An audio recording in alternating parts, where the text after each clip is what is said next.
Hello. Magandang araw, ang video na ito ay nagtatampok sa makulay na kultura ng Cavite, isang lalawigan sa rehiyon ng Calabarzon sa Pilipinas. Kilala ang Cavite sa mga tanawin, masasarap na pagkain at masiglang mga pagdiriwang. Tara, samahan niyo ako sa ating paglalakbay. Hello, Maites. Isang pangunahing tanawin sa Cavite ay ang Tagaytay, kung saan nakikita ang breathtaking na tanawin ng Taal Lake.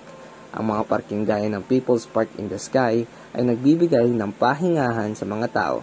Ang mga tanawin na ito ay simbolo ng yaman, ng likas na yaman, at ng kapayapaan na matatagpuan dito sa Cavite.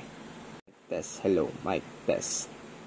Ngunit hindi kumpleto ang pagbibisita sa Cavite nang walang masasarap na pagkain. Isang sikat na pagkain dito ay ang lomi, isang masustansyang noodle dish na puno ng lasa. At syempre, hindi mo dapat palalampasin ang buko pie, isang paborito ng mga lokal at turista. Ang mga pagkain ito ay hindi lamang pagkain, sila ay bahagi ng ating kultura at tradisyon.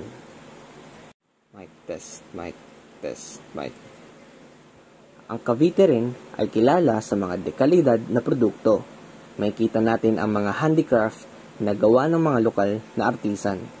Ang mga produktong ito ay sumasalamin sa ating kasanayan at pagmamahal sa sining. Ang mga ito ay hindi lamang mga produkto, kundi pati na rin mga kwento ng mga tao sa likod ng bawat likha. Hello. Mic test. Hello. At syempre, ang mga pagdiriwang ay hindi mawawala.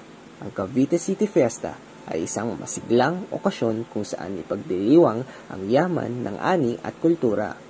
Ang mga aktibidad at sayawan ay nagdudulot ng pagkakaisa sa komunidad.